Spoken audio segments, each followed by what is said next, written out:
Good Thursday afternoon, guys. My name is Jerry Miller, and welcome to the I Love CVille Show. We are live in Charlottesville, the Commonwealth, the country, and the world on the I Love CVille Network. Fantastic show lined up for you on a great day to be alive. Kyle Redinger is moments away, a visionary developer who's got a lot of experience in a short amount of time dealing with Albemarle County with getting projects to market. We'll spend about 15 minutes with Kyle in about 45 seconds. Jason Grigg also on the show.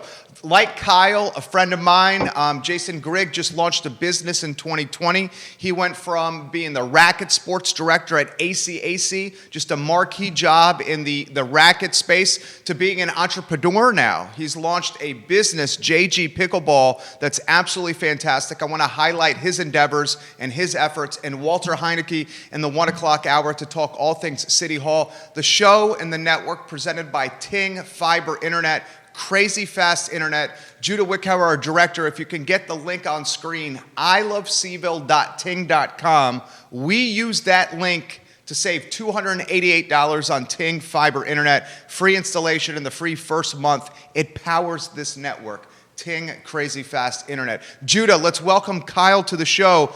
You know what? This guy, and I'm gonna give you some props here. I've seen, and thank you for joining us, Kyle. Thanks for having me. It's absolutely our pleasure. I'm going to give you some props. This man really appears to have the Midas touch, whether it's digital media, and he's a hell of a lot smarter than I am, and I'm going to ask you all the various endeavors you've pursued as an entrepreneur. I first met you digital media in Charlottesville. Was it Spicy Bear? Is that what it was? Spicy Bear and CVille. That's right. People remember That's those. That's right. Spicy Bear and CVille. Kyle and another friend, Charles Leonard, were ahead of the game. They realized that you could create content locally via the internet that would be how we all absorb and engage with content. They may have been a little early to market, but they were 100% right. I'm going to ask them about that in a little bit. But before we do, Kyle, introduce yourself to everybody that's watching, please. Yeah, thanks, Jerry, for having me on the show. I really appreciate it. For those who don't know me, I'm long-term resident of Charlottesville and Albemarle. I went to Western Albemarle High School. I went to UVA twice. I moved away for a couple years and worked in Seattle, and then moved back. And I've been, I think, a true entrepreneur, as Jerry had mentioned, and had a lot of failures, I think, over the years, and learned a lot and met a lot of great people. And I think I'm just appreciative of Jerry having me on the show today to tell some of my story. All right, give us the flip book of you as an entrepreneur, because you have the entrepreneurial itch. Is that safe to say? I think that's safe to say. I think I first discovered that itch when I worked at Microsoft in Seattle, and I just couldn't stand big corporate world. And I don't know if that was an impatience thing or a problem with authority or what, but I knew it wasn't the sort of the safe route wasn't the path for me. So I left Microsoft after about 2 years. My parents were thinking I was crazy. And this was about in 2008. So, the economy wasn't doing the best. And started my first business, which was a consulting business with a longtime friend. And we did some work for newspaper and media companies as part of that consulting job, sort of bringing some digital and, Microsoft type experience to small businesses. And then along the way, as Jerry mentioned, we founded Spicy Bear Media, which is really sort of a local spin on Gawker, if people are familiar with that site, and definitely ruffled some feathers in Charlottesville and, created, I think, a great community of people who are, hopefully some of them are still out there. And, I think the whole fun thing about CVille and our site was, everyone was anonymous on there. We never went after personal attacks, but everyone sort of had these characters and personas that they played, and it was, it was awesome. Quite the social experiment. But anyway, that one didn't work out. In the meantime, started several other businesses. I have actually recently exited CrossFit Charlottesville, which I was a longtime owner of. Owned that for almost 12 years. Started a CrossFit event series called the Superfit Games. I started a software company called Vivid Cortex, which was eventually sold to a publicly traded company. And for about the last 7 years, I've been doing real estate development in the Charlottesville and Albemarle area. Okay, so much to unpack here. He's got so much experience across so many different spaces, and it's like legit experience. Software, digital media development. I can kind of see the software and the digital media kind of flirting with the same side of the brain. How does, even the consultation firm that you did, flirting with the same side of the brain. CrossFit and development. I don't see how those are on the same side of the brain, yet you're good at it. How do you get into first CrossFit? And then we'll go development. Well, CrossFit was a funny story. I think we were in the days of CrossFit before people had an impression of CrossFit. And, I think that impression, definitely people have their opinions about CrossFit now. But back in the day, people didn't know what it was, so we were doing workouts at what was ACAC downtown, and I don't think the ACAC staff liked us banging weights on the ground and running around in a small group and asked us to leave eventually, and we said, okay, well, maybe we should go start our own gym. So it was really more of a hobby and sort of passion project, and we started in 900 square foot in the back of the old Linen building, and we most recently have about 5,000 square foot off of Bellevue Ave. So that was sort of a very fun, I call it my side project, but, it ends up being a lot of time invested. But, I met my wife there. My mom is a world ranked CrossFit Masters athlete. Wow. And some of my best friends are from the gym. So it really just a community that I was really loved and enjoyed. And that's why we got into that business. I'm going to give this guy some props. This guy was freaking jacked when he was doing CrossFit. I mean, he was diesel when he was doing CrossFit. I mean, he was walking around town like this because he was like chest pressing so much over there. All right, development. Okay, Kyle, I gotta throw being a developer in here. I first found out about you as a developer on the 5th Street project that did not become a reality. That's when I first realized that you were a developer. Now we got a project that I drive by. I live in Keswick. I drive by it every day to get to the studio on Market Street. 72,000 square feet on Pantops. I'm looking at the press release here, guys. I'm gonna highlight some elements from it so he can just talk X's and O's and nitty gritty of how he got here. 72,000 square feet, temperature controlled, climate controlled, 658 storage units on Pantops. I mean, it is banging. It's baller. It's like the Mercedes-Benz of storage units, but it's at a fair price point. I mean, it's really impressive. I guess give us the X's. How did you get to this point of doing something like this? So we actually do have an active 5th Street project. Okay. There was a project in Crozet. And so it's sort of a long story, but we do have approvals for a project in Crozet, on 5th Street in Old Lynchburg that we're starting construction on in about 2 or 3 months. Nice. But the story of how I got into development, I'd left my software company that I founded and didn't know what I wanted to do. And it was actually, sort of a classic pivot story, although it was a pivot into an old boring industry. I had a friend in real estate development who said, why don't we make a piece of software to help, real estate developers or land buyers source opportunities in markets that they don't have a lot of familiarity with. So, a lot of times real estate developers, I think, are very market-based. It's a boots-on-the-ground business. You really know your local market. Opportunities come to you because of your network. But when you say go to a new town that, maybe on paper it looks the same as Charlottesville, it's really hard to find strong opportunities.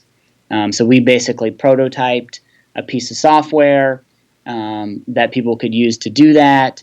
We showed it to a lot of other real estate developers, and they all said, I don't know why you would use this. You should just call a broker. And it's like, well, that's because you're all 60-year-old white men who haven't had to change your business model in the last, decade. So I started using that software myself in the local market with a lot of hustle and definitely a lot of luck, and started my first project, which was development in Crozet called Sparrow Hill. And that's completed now. It's a single-family subdivision. And then I had been looking for a self-storage development opportunity locally for probably the last 5 years.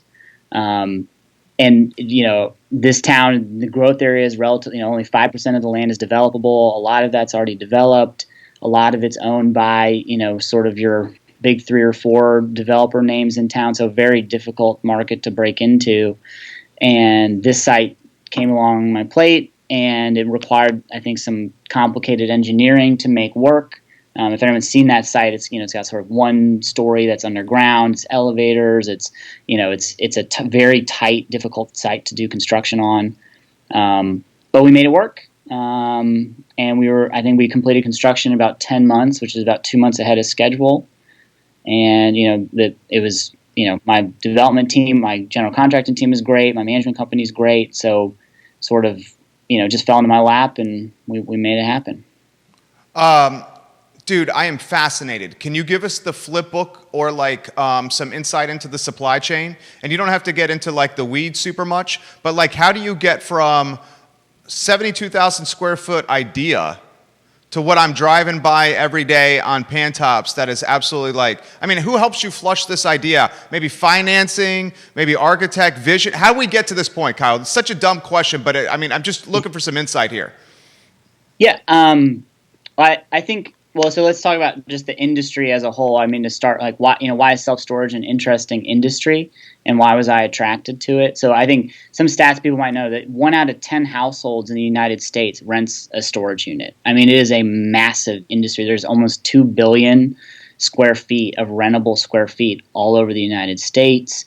Another interesting fact, 85% of storage units are leased by women. And about 90% of the move-ins are done by men. To me, it's an industry that had, historically been like, light industrial park that's hidden, behind, 27 buildings. Sketchy. And it was obvious to me that it's a retail business. I mean, it's a we try, I'd say we don't quite have the, true boutique feel in our retail space, but we tried to go for something that was a lot more inviting for the clients who are actually going to rent space and for our local market. So we hired a local designer to do our interior design for that. And so I got attracted to it because it's a big industry. It's relatively straightforward. And at the time, I think the product had been undersupplied in the local market. In terms of putting the deal together, that was a lot of entrepreneurial discovery, and you alluded to all this experience I have, and I'd say I would not claim I'm the smartest person in the room by any means. What I am pretty good at is finding people who are very good at their jobs, and so I probably spent 18 months interviewing management companies and bankers and potential partners and people who are in the industry and asking questions about why this, why that, or why should we hire you as an architect? And when you hire, best-in-class folks as your partners in the deal, you tend to get, pretty good results for the project. So a lot of the questions are sort of not, me, but it's sort of getting out of the way and letting the experts do their job and trying to, facilitate. And I think of my role as much more of sort of a project manager. Than anything. It's just sort of putting the team together, bringing the capital together, bringing the bank in, bring the management team, bring the construction team in, and sort of making sure that all the parts are moving and, there's no sort of friction between those parts. It is impressive. It's 72,000 square feet, guys, 658 units, climate controlled and temperature controlled. It's on Pantops. So if you're driving to Keswick, it's going to be on your left-hand side, the tip-top side. You cannot miss it. And the piece of property definitely had some elevation, so I'm sure the development was a little tricky with getting this to come to market. The question I really want to ask you, and my mom taught me that I shouldn't ask you this question because it's gauche. I really do want to ask you how much something like this costs, start to finish. I'm not going to ask you that question, okay? Because mom said it's gauche. But what I will try to get an idea for the listeners and the viewers. What is the return on investment time frame for something like this? You don't have to give us how much this costs because that's gauche. The return on investment time frame for something like this. I think return on investment, it really is a function of your lease up, so typically self-storage facilities will lease up in, hopefully 3 to 5 years. And then at that point, you are a stabilized asset. And it's scary because, even that sounds long to people, but in real estate, you can definitely get another facility up. We have a competitor coming up, kind of stone's throw away from us. So we hope that 3 to 5 years is sort of our initial payback period. But yeah, it's an expensive facility to build. We have a lot of partners who've written checks into the entity and are partnered with me on the money side. And we do hope that it performs well, but there is a lot of risk. I'm carrying that loan personally, and I really do hope it performs well, which is why we try really hard to make it serve the needs of our clients. So. This guy has got guts and vision and heart. How about an update on Fifth Street? Anything you want to let us know on Fifth Street?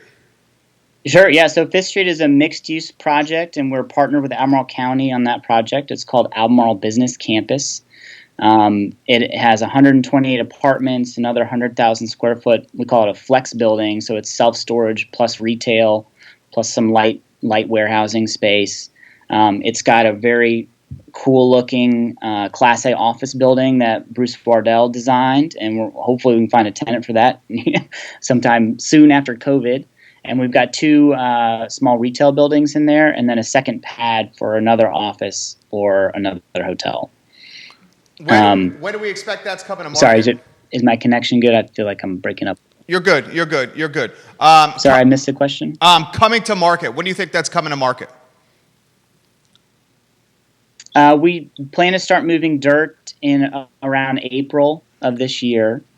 We will probably start construction on the second storage building in May or June, with our first building being open probably spring of 2022. The office building and retail are really dependent upon who's out there for tenants. So if anyone's looking for space, we've certainly have a lot of office. We've got some nice retail buildings. It's in an opportunity zone, so if people want to locate their business there for 10 years or more, there's some very advantageous tax advantage to being in there as an operating business.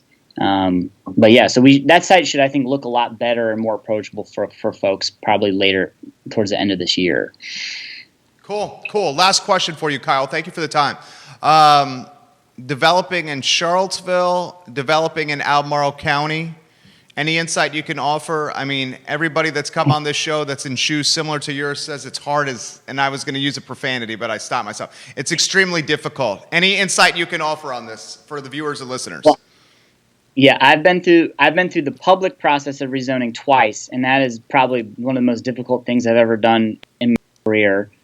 So there is definitely a large contingency of folks who don't want change in Albemarle County. It's usually the people who've only been here 3 or 4 years, but not to point fingers. But I will say, Albemarle County, and to be fair, I haven't worked in the city of Charlottesville. I probably would choose never, at least at this point, not to do any projects in the city, given the political climate there. But in the county, I think all of this really stems from Albemarle is very protective of how it wants to be, or at least its vision for how it protects the rural areas, what it wants in the growth areas. So you can't come to Albemarle with, I have to do something my way, and my way is the only way that's going to work. And I think that is a lot of the approach in other markets for developers. And here I've learned, you got to get in, you got to get in line with what Albemarle County wants. And it's still not easy. I mean, it's still really hard. And there's lots of things that I don't think are worthwhile of anyone's time that we do to make projects successful. But I think ultimately, if you look around at Albemarle County, it's a beautiful place to live. Those growth policies have, I think made people very happy and excited to live here. And it's always sort of that balance, I think, between this sort of preservation, what our sort of rural community should look like with, the needs to grow, the needs to, densify. Certainly affordable housing is a huge challenge right now in the city and the county. And it's easily solvable, but I think when you start thinking about all the different stakeholders in that process, it's not as easy as, just increasing supply. I mean, that's the easiest solution, but it's a lot lot harder to actually implement in my experience. You're impressive. The interview, you made everybody smarter. Can we get you back on this show? Yeah, Jerry, whenever. Happy to join. Okay. Hey, all the best of luck. Thank you for the knowledge, Kyle, and I hope you have a good one. I appreciate you coming on. Thanks for having me. Bye, Jerry. Our pleasure. He's fantastic. Impressive. Jason Grigg coming up. If you have not had an opportunity to check out what he built, that's one of the things that I've always admired, maybe that's the right word, of developers, is the vision to think about something. The obscene amount of hard work. He said he was interviewing people to help bring this storage facility to market for 18 months. The arduous nature of going through the red tape and the interviews of the bankers, the folks doing the construction, et cetera, et cetera, et cetera. And then once it comes to market, then you got to bust your tail to fill the 658 units, whatever it may be. And then once you started getting close to full occupancy, then you could start maybe seeing some ROI. And then he said there's a competitor just a stone's throw away coming to market. That's like cojones, vision, like stick-to-itiveness, networking, bringing out the best in people, having vision, risk-taking. And who's to know what the market's going to do in 3 to 5 years? Because if you had a plan for a business that was coming to market, and this business plan you put together in Q4, the fourth quarter of 2019. Fourth quarter of 2019, you're like, I'm going to go into business myself. I'm going to put a business plan together. Here's the 1, 3, and 5 year goals. And you put this plan together in Q4 2019. Can that plan actually be the plan you utilize when COVID hits in March and Q1 of 2020, 1 quarter later? Probably not. You probably have to scrap the plan. I'm going to talk more about that. First, I need to get to Jason Grigg, friend of the show, tremendous racket and paddle player. You may know this man from ACAC. I know him from JG Pickleball. He recently launched a pickleball business, and I'm extremely excited to highlight that business. Judah, we have Jason Grigg on the line. Jason, thank you kindly for joining us. If you tap, oh, there we go. We got you on screen. Awesome. I like the background, Jason. Thanks, man. And the hat. I like the trucker hat. Yeah. Thank you. That's awesome. How about Kyle, though, man? He was so good, wasn't he? It always amazes me, like, when there's, like, somebody so young has got so much experience, right? I was just watching it a little bit ahead of time, and it was like, man, he's just got so much knowledge. It's so awesome. I love that. Yeah, he was, Kyle's impressive. He mentioned ACAC. That's where I first met you, was ACAC. That's where I think much of the community knows you, is from ACAC. How about an introduction to you, Jason, first, before we talk shop? Just you personally, the father, the husband, the family man, and what you love about Charlottesville. Well, thanks. First of all, thanks all for having me on the show, because it's pretty awesome for sure. So my background really is tennis. You know, what I did is, in ACAC, a lot of people know me from ACAC because I was there for probably about almost 11 years as the director of racket sports. And then before that, I was at the Boar's Head for a few years. And then I worked at Wintergreen Resort for almost about 8 years before that. So I've been in this area now for almost 20 years. It seems like amazing, right? To me, I don't know. It's like, I feel like I've almost grown up here, but I grew up in a small little town in Michigan, but it feels like this is home to me because it's certainly the longest place I've ever lived anywhere. So, yeah. So I have a wife who we've been married for quite a while, and I have a child that she has just turned 10. Wow. Yeah, Played college tennis? I did, yeah. So I played college tennis. So my background with coaching was Fair State University, which is in Michigan.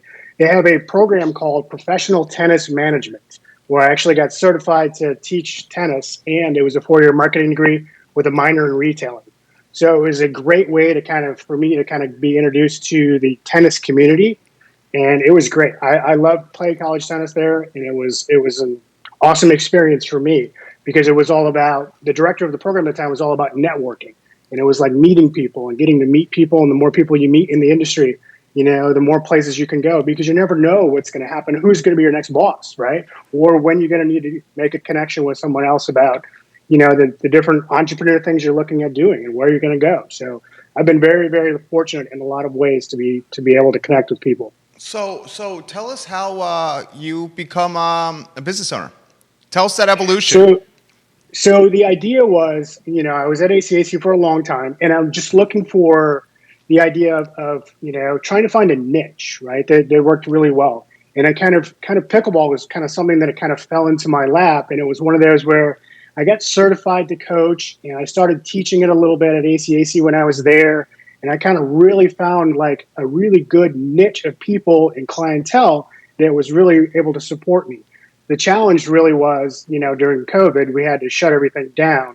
And then it was like, okay, well, once we start going again, I think the idea was, I reached out to the community, the people that I had been coaching for almost about a year and a half. And they all said, all right, we're ready to go. We're ready to go. We're ready to start doing some more pickleball. And it's been a great transition from, where I was at a club to now where I am now, which is, I don't really have any restrictions, which is awesome. So I have this idea, it's like when you work at a club, there's a lot of times, you can only teach so many people. You can only teach members. You can only teach non-members. You can't teach non-members. So now it's like I've kind of allowing myself to now have a lot more flexibility with the community, and I don't have that ceiling anymore, which is awesome. So I'm super excited. He has a fantastic way when he's playing with folks. He's extremely competitive, but he's also bringing out the best even in the opponent and like giving them tips on how to hit good shots and coming across in a way that's really easygoing. So that's a skill he certainly has. Pickleball is the fastest growing sport in America. I mean, the sport is exploding. I personally have been hooked by the sport. I picked it up in August, and I think I'm probably playing 3 or 4 times a week now, traveling to various tournaments playing because it's so much fun. I mean, I think you are on the cusp of your brand booming. How do you feel about it? And then how do you feel about the sport booming locally? And then the second part is this. The only concern I have with the sport is places to play. Like Albemarle County, for example, and you love tennis. I love tennis. I love all racket sports. I love all racket sports. Yeah. I'm not giving props to one over the other. But Albemarle County is clearly making a strong commitment to tennis. The Quick Start program, is very vocal with leadership in Albemarle County. And from my standpoint, a lot of those tennis courts are empty. And I would love some of those courts to be converted to pickleball courts. I mean, anywhere you want to go on these topics. That's a broad topic. It's a hot topic, right? It's a hot topic. Yeah. So I think the growth here, first of all, in Charlottesville, as far as pickleball goes, it's exponential, right? I mean, it's going to go to the point where there's going to be more and more and more and more people playing pickleball, and it's going to outnumber the tennis players. Yes. 5,000 to 1. Within probably a year. I mean, it's going to be exponential. So I think that's the idea, is being able to create programming. That's kind of where I come in, of being able to kind of create program that's good, it's healthy for people of all ages, all abilities, right? Kids, adults, and being able to then find some spaces to be able to kind of show the growth to the county, right, and the city, and say, okay, well, we have all these players playing. We need to create some places for them to play. Courts. So, like at Penn Park, for example, it's like, okay, they have 2 courts over there that are lined for pickleball, right? PVCC, they have 8 courts that are lined for pickleball, right? You guys have permanent pickleball courts at Glenmore, and then they have one at Farmington. But we need to create more space in Charlottesville that allows people to have more success playing, and just being able to create more of a kind of an inclusive environment with that as well. So would be thinking about, and that's also where I come in, is being able to connect people, because there's little pods of people playing everywhere around with the community, but they don't know about anything that's going on. So it's creating some of the program, connecting some of the people, and then allowing them to have a little bit more success. And then going to the community, going to the county and say, hey, we have, 100,000 pickleball players, and they need a place to play. And I think the tennis players would get on board with that too. So I think once we get the tennis community going, okay, well, we want to create space for the pickleball players to go so that we don't have to compete against the same space, they would get on board in a hurry. I 1,000% agree with what he said, and I want to unpack everything that he just said there. I think the tennis players, if it's positioned the right way, will be in favor of this because it's the tennis players that are converting to pickleball players because they're realizing that pickleball is the sport that they can play long term because tennis is too hard on their body. Is that the right read there? Some, yes, I would say it's a little bit of both. There's always been a little animosity, I think, between tennis and pickleball. But I think there are more and more tennis players getting into the pickleball side. So there are some purists with the tennis people. They're like, all right, I'm never going to play pickleball. And a lot of it is because they've never played. It's like, have you ever tried it? No, the sound, they've got a lot of different excuses. But once you put a paddle in their hand and give them a little bit, it's so fun. This is a lot of fun. Yeah. Right. I'm addicted. Okay. And then that's the trick is like, okay, then trying to create, a place for people to go. So that was another thing that I found when I was at ACAC, when I started creating the programming is like, okay, I'm done with my class. Now when can I play again? Right. And it's like, okay, well, we got to create things for you to be able to do leagues, tournaments, other things that are here locally that they can just go out and just do more play. So it's almost is the mentality almost opposite Field of Dreams? In Field of Dreams, it's if you build it, they will come. Your mentality is they will come, and then you use they will come to build it. Yeah, I think so. I think that's where we're at right now, and I think it's also having a voice, right? So I think it's that's the other part of just connecting people. So instead of it being a group that plays at Penn Park, it's the group that plays at PVCC and Penn Park and UVA and Crozet and everyone together. Instead of it now being, okay, let's just have the 1,000 people to play at Penn Park. Let's take the 10,000 that we have and let's go ahead and say, okay, now we need space for these people to play. And creating. You're getting props, dude. Let me give you some props here from a lot of people in the community. This is a popular dude here in Charlottesville. Chris Collins says, Chad P says hello. He says, go Tigers. Shout out to Jason, one of our old ACAC teammates. Cristal is giving you props. Go Bulldogs. MS from Ferris in 2008. She says she's giving you props. Grace is giving you props, saying, I know Jason from ACAC. This guy is fantastic and has a great demeanor about him.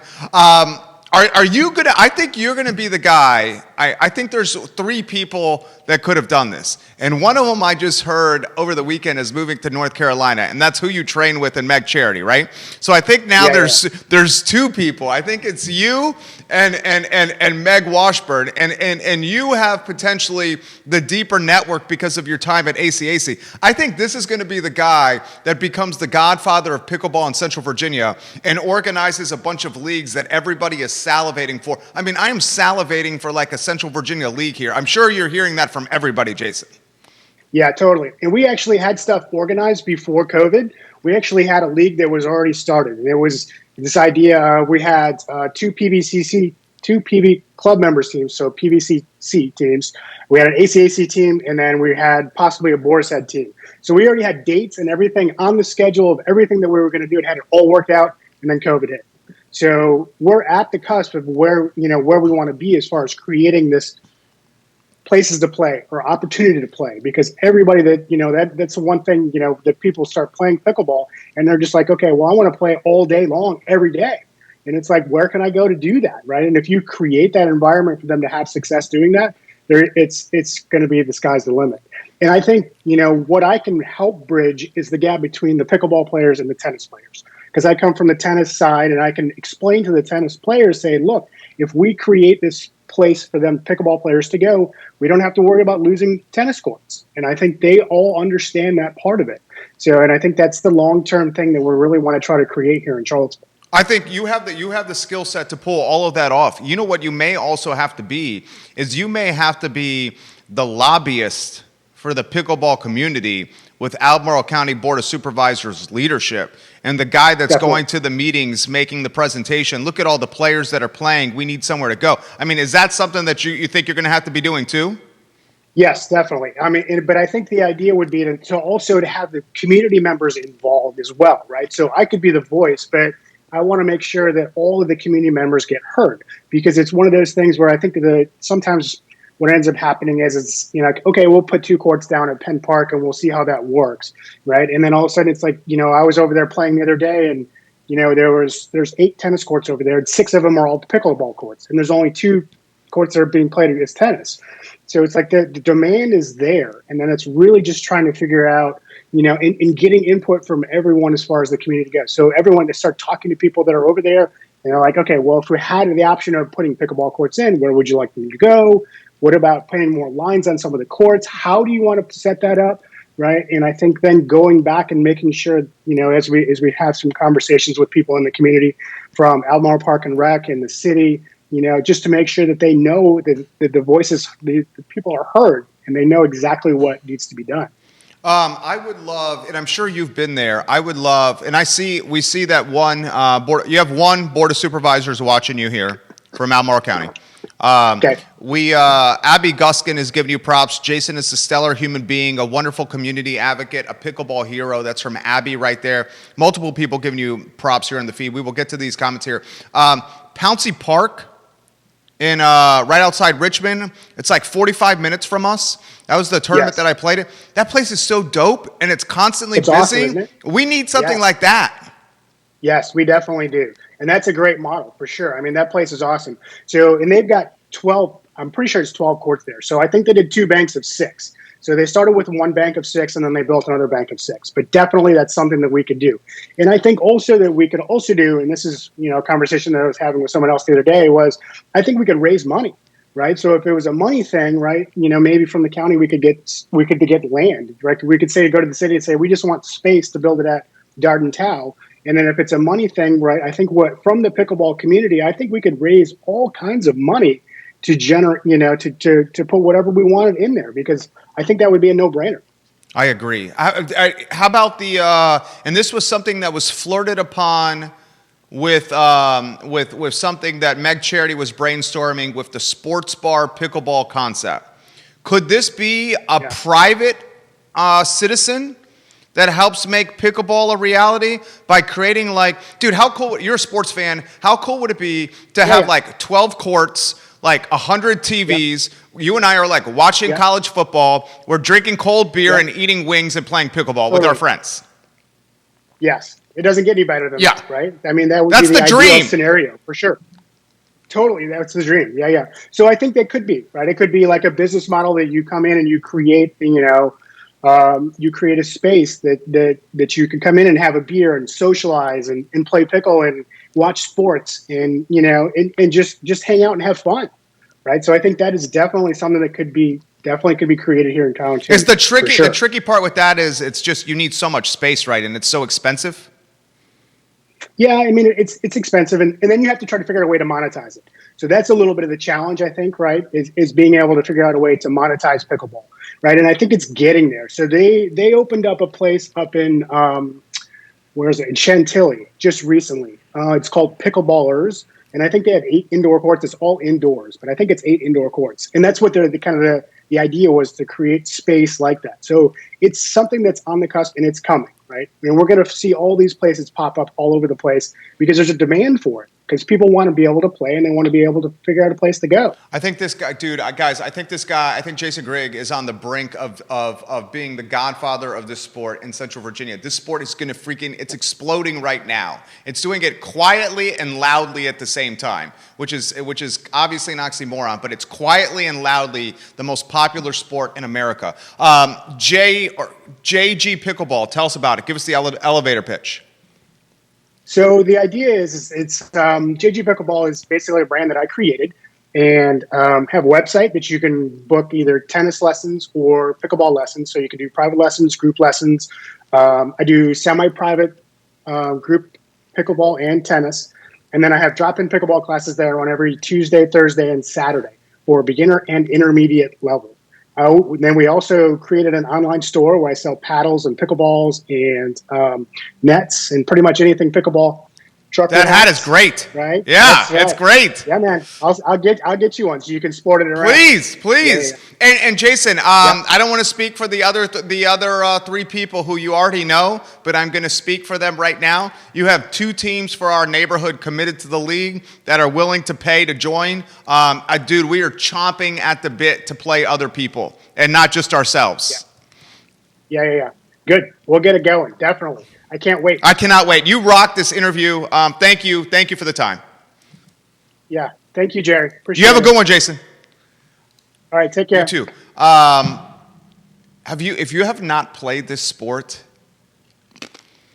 if you are looking, Walter's coming up. We're going to get to Walter Heinecke in about 35 seconds. I love all the racket sports. All the racket sports I love. Tennis, squash, racquetball, pickleball, paddle. I love all the racket sports. I primarily was playing racquetball at ACAC at a competitive level regionally. COVID is damaging the opportunity to play squash and racquetball because it's in a freaking box inside. And playing racquetball and squash with a mask on is extremely difficult from a breathing standpoint. So COVID is killing one of my favorite sports, racquetball, one of my favorite sports, squash. Like, killing it.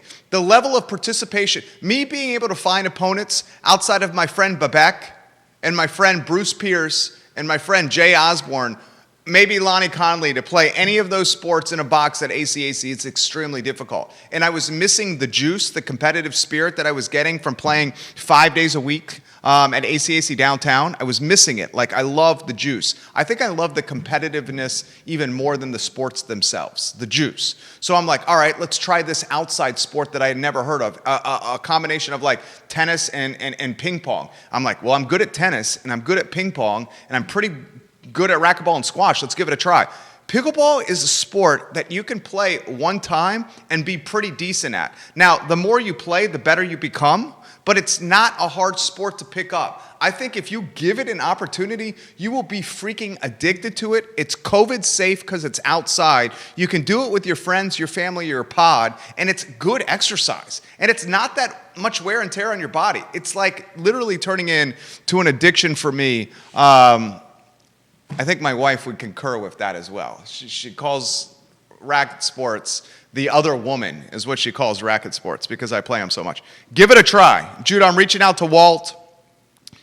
I'm going to talk City Hall with this guy. This is the second interview we have done with Walt on the show. I believe we had Walter Heinecke on the show on Friday of last week, if memory serves correctly. And he was talking about the Human Rights Commission, and what I'd like to do now is to talk about some other elements in the Charlottesville news cycle with an activist that is putting in the work. He's putting in the work in public comment in front of the dais. He's putting in the work at meetings and contributing from a perspective and an effort standpoint. Walt, if you're watching now, we're Skyping you, and it's ringing. We'd love to get you on the program. Judah, have you played pickleball? No, I have not. I think you would love it. You have great hands. Have you played any, what's your favorite sport, Judah? My favorite sport? Do you have a favorite sport? Are you talking into the mic over there? I don't know. The last time I've done some volleyball, that's a lot of fun. I love volleyball. You could play that in racquetball or squash court. I've played some volleyball. Yeah. Volleyball's got to be getting hit hard by COVID as well. I mean, because it's inside, but volleyball is a lot of fun. Oh, no doubt. COVID is making sports like golf really come back and is really huffing a lot of life into golf, for example. It's huffing a lot of life into, because if you think about it from a golf standpoint or even a tennis standpoint, let's think pickleball. Smallest paddle outside. What is the smallest paddle or racket that you play with outside? It's got to be pickleball, right, Jason? Tennis racket is longer than a pickleball paddle. Platform tennis is longer than a pickleball paddle. Even with a pickleball paddle, can you go to the studio cam? If you can go to the studio cam, you're swinging like this. You're automatically creating like a 6 feet like zone for yourself to protect yourself from COVID. You're automatically socially distancing while playing sports outside. And on top of that, you're outside. I mean, I can't think of a better way to exercise. I mean, I'm not a runner. I can't think of a better way to exercise during COVID. All right, we're having a little difficulty reaching Walt here, making the connection via Skype. I'm going to give you one more ring here, Walt, on the show, and then I'm going to skedaddle. Kyle, you were fantastic. Jason Grigg was fantastic. Check out JG Pickleball. I cannot wait to join his league. I would love to see this, and I'm going to close on this. I would love to see a home base for pickleball in Central Virginia, similar to a home base that like Saka has off of Polo Grounds Road, like a home base similar to like a Darden Tau. And then I would like to see Albemarle County and the city of Charlottesville and some other municipalities work together and create something called the Charlottesville Open or the Central Virginia Pickleball Championship, the Charlottesville Pickleball Championship or the Central Virginia Pickleball Championship.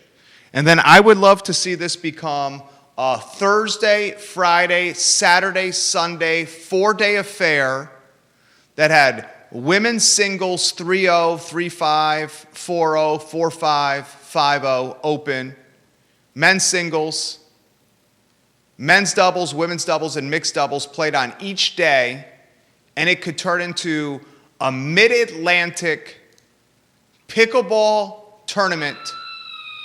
That's a great idea. A mid-Atlantic pickleball tournament with a regional draw that Albemarle County, the city of Charlottesville, and Central Virginia will benefit from a tourism standpoint. When I was growing up in Williamsburg, I played for the Williamsburg Soccer Club Travel Soccer. We would go to Charlotte, North Carolina, and spend 3 days down there, a long weekend, twice a year, playing in a regional soccer tournament in Charlotte.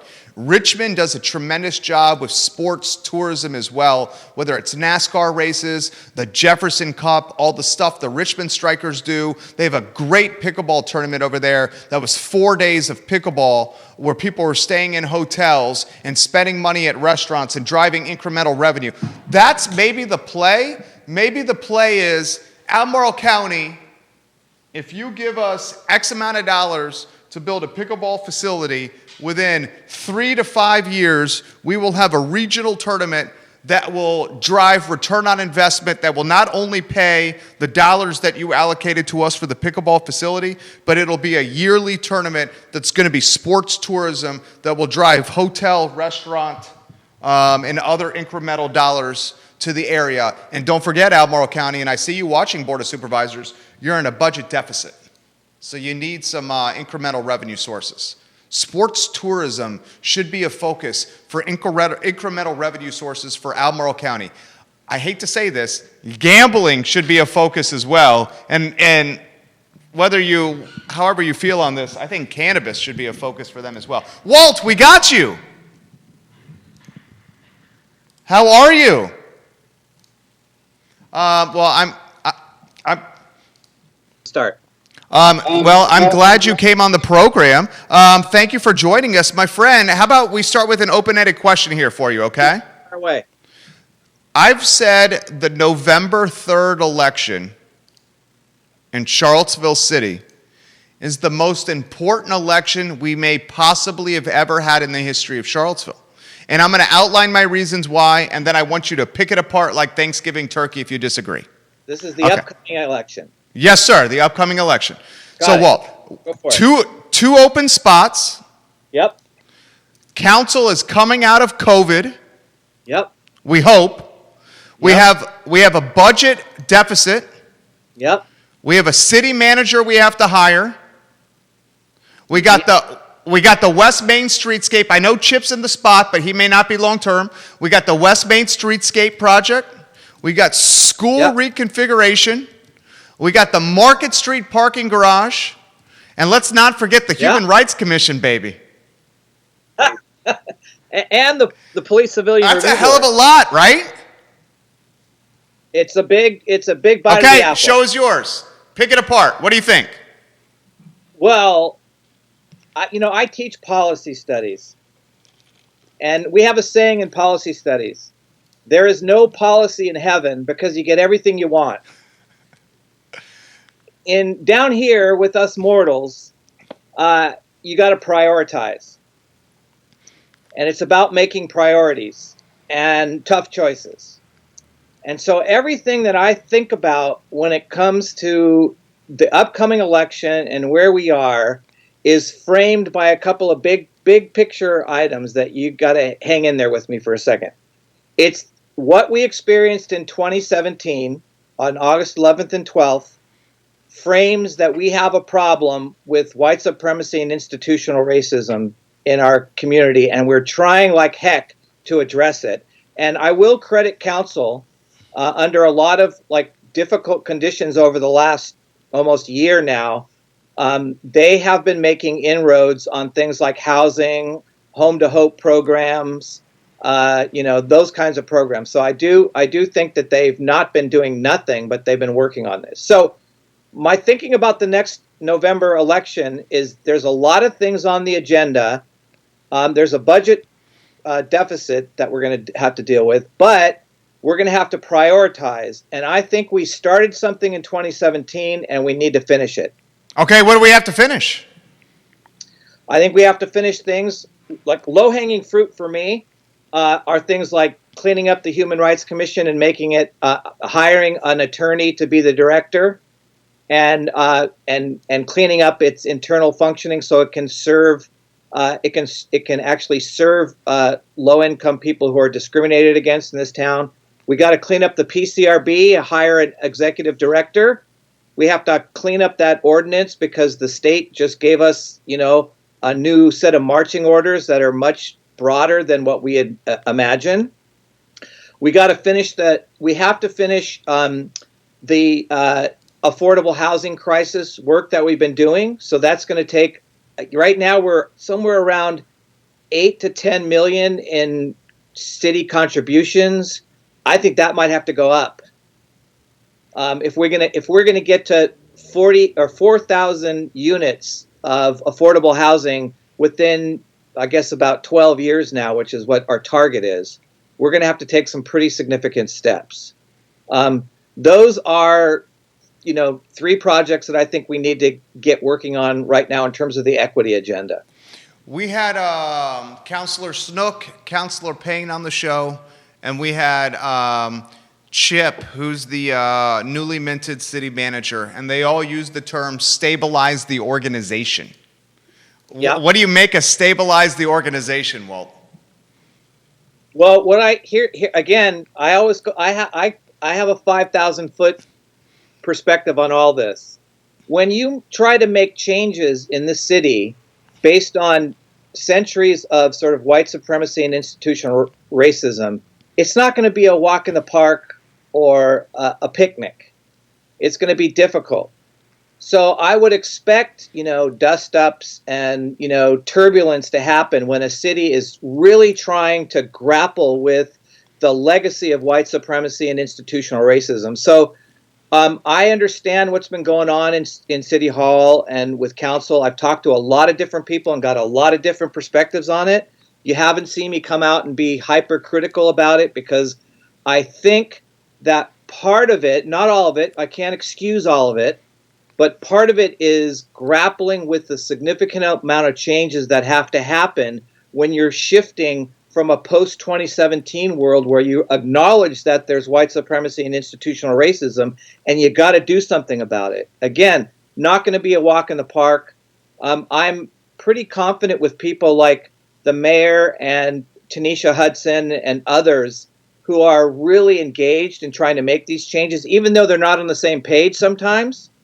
I'm really confident that, we're in a bump in the road and we're going to move forward with a tighter agenda and a more clear set of marching orders from council and City Hall moving forward.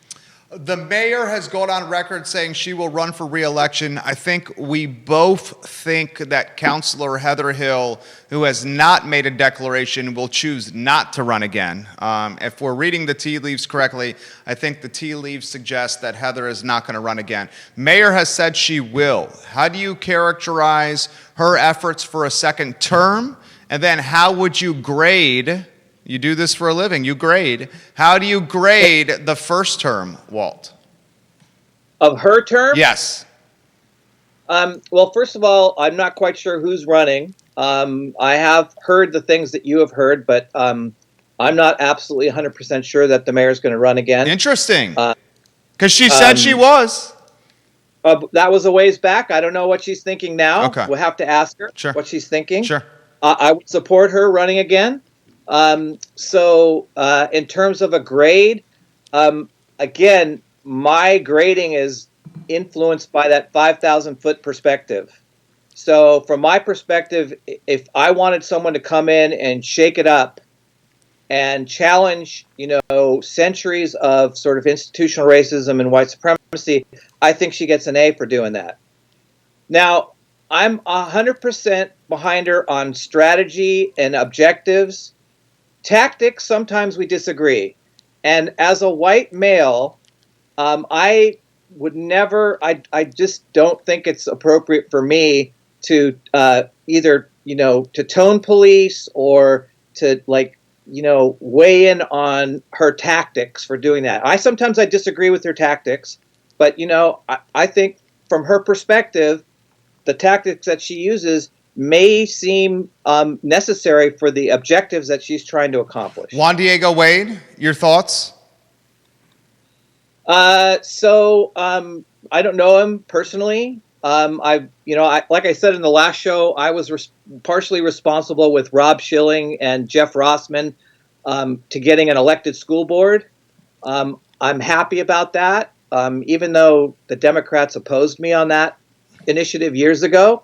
I'm happy that he's served on the school board. I think he's done an effective job. But I also think that if we want to finish the job of post 2017, we are going to have to listen to Martin Luther King about moderates. And that Martin Luther King talked about white moderates, and I'm critical of white moderates, but I also explain that. Critical of white moderates how? You're basically saying MLK said the white moderate to your face is your ally and to your back is doing something that's a disservice to you.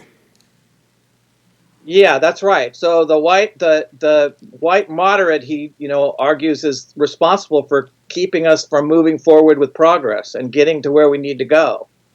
And so I just think when you talk about candidates for council, I think if we want to finish the job, we don't need another moderate.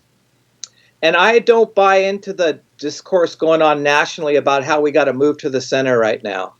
I think the pandemic is a racial pandemic as well as a disease pandemic, and we're really clear that the disease pandemic is actually influenced by race as well.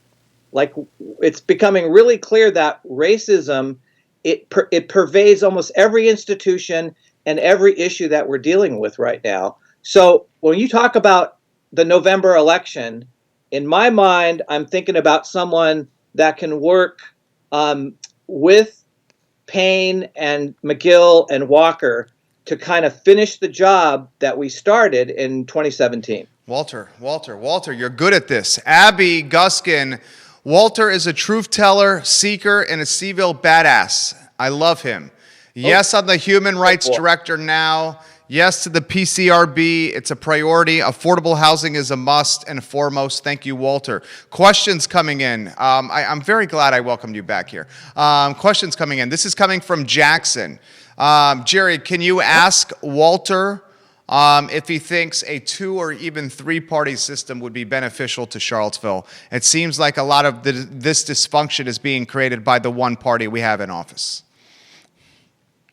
Well, I'm always gung ho about pluralism. I was upset that Bernie didn't get elected and Bernie didn't make it in, and kind of thought that maybe there should be a progressive, if the Democratic Party can't include and respond to a progressive agenda, that maybe there ought to be another party. And I think we're heading in that direction for the Republicans too. I think they're heading into Splitsville as well.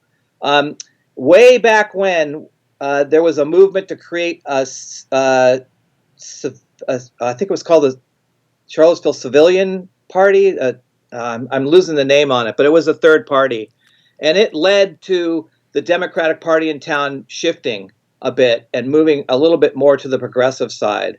So, I in Charlottesville, I don't know if we need another party. I just think that we need a Democratic Party that includes a lot of different perspectives. I was happy with the last election. I thought Cena and Michael were excellent additions. They were a reflection that we needed to have some progressivism in the Democratic Party. So that seemed to be responsive. You are fantastic in this setting.